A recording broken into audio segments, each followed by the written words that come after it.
You are listening to The Memory Keeper by Evan Vaile. Chapter 21. After evading the paramedics in the same fashion as Nylander, the Deacon wasted no time putting as much distance between himself and the subway station as he could. The authorities responsible for the administration of the program would soon realize that their prized, not to mention dangerous, specimens had escaped, and cast the net far and wide in a desperate effort to reacquire them. The Deacon knew that the first 24 hours were crucial.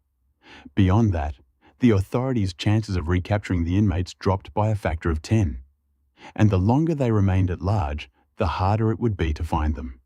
They would scatter like leaves on the wind and curl up in the deepest, darkest holes that the government's lackeys could never hope to locate. The Deacon stuck to the dark alleys, away from the gaudy neon lights and nightclubs. The people who saw him were too shocked by his appearance to approach. He was still bare-chested, smeared in blood, wearing torn pants and a pair of black guard's boots. Pretty soon he disappeared into the night altogether, unseen by those he passed, leaving no footprints to betray him, a ghost without even a shadow. He moved quickly, confident in the knowledge that all the information about him had been destroyed when the mainframe computer burned. Virtually nobody who'd ever seen him was left alive to tell the tale. He wasn't even a memory. The program had been reduced to ashes now, and him with it. He was an unmarked grave in a cemetery you never heard of. He was an obituary in a newspaper you never read. The Deacon was gone. There was no Deacon. After travelling by foot for 3 hours, he stopped to take a breather in the shadow of a silent office building. Further down the road, he saw a pub with 2 bouncers standing like wax statues at the entrance. From the darkness, the Deacon's eyes followed the patrons as they stumbled out onto the street, laughing and falling over one another in drunken exuberance. He needed to be rid of his tattered clothes before the sun rose and revealed him for what he was. And his opportunities were richest right now. There was a sleepy groan from behind him. His head snapped around and his eyes raked through the gloom of the alley. 20 meters away, he discerned the rectangular bulk of a dumpster. Then he heard the noise again. It sounded like a man snoring. He crept along the wet concrete, his large hands opening and closing in unconscious preparation. He found the man slumped against the dumpster, sleeping soundly. A bottle of beer had fallen from his hands to his stomach. The drunkard's chest rose and fell with a steady rhythm, and his lips blew together loosely with his exhalations like a snorting horse.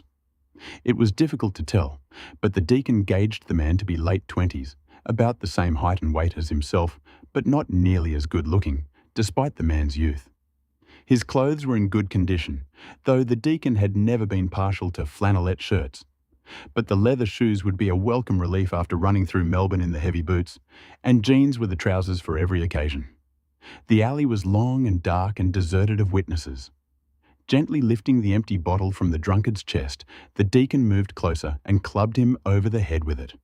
It impacted the man's skull with a dull thud.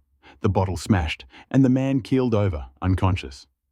As the Deacon stripped off his own trousers in the privacy of the alley, he reflected on the unsatisfying nature of clubbing a sleeping victim over the head. No screams, no blood, not even a whimper. But it had been necessary to ensure that the clothes remained clean and presentable. The Deacon wiped the blood off himself as best he could with his old pants, then stripped the man and dressed in his new attire. Time to go. But the Deacon was loath to leave a job half-finished. Picking up the broken bottle, he plunged it into the drunkard's stomach, just deep enough to penetrate the surface layer of fat and muscle without damaging the warm intestines inside. Blood poured from the wound and down the man's naked body, mingling with the puddles on the ground. The Deacon's hands disappeared into the man's stomach and carefully withdrew a pulsing length of gut. He moved backward with small steps, extracting the rope-like length of intestine the way an inner-city yuppie extends a patio clothesline in an expensive shoebox apartment. With patience due to work of this delicate nature, he tied the intestine to a nearby drain pipe, thereby creating about 1.5 meters of human Hills hoist. Thinking it fitting that the clothesline was in fact an Australian invention, he hung his old trousers up to dry. The Deacon stood back and examined his over in the half-light of the alley. The drunkard had died some minutes ago, and so couldn't appreciate the work of art he had become. His watch indicated it was just after midnight, and the Deacon had a long way to travel. Not so far now that he had money. The man's wallet had yielded a surprising largesse. But dawn was coming, and with it, the authorities. It was time to go and pay a visit to an old friend in Melbourne. His previous pair of trousers fluttered gently in the breeze. The deacon washed the evidence from his hands in a shallow puddle, then continued down the alleyway until the laughter from the pub was far behind. Melbourne had grown during his time in captivity, and he marvelled at its size and complexity. Much of it he had forgotten altogether, and what he remembered seemed to have changed, expanded. He walked all night, following familiar landmarks toward his destination. He considered taking a taxi, but decided against it. The perfect liberty of his own 2 feet was a pleasure he couldn't part with just yet.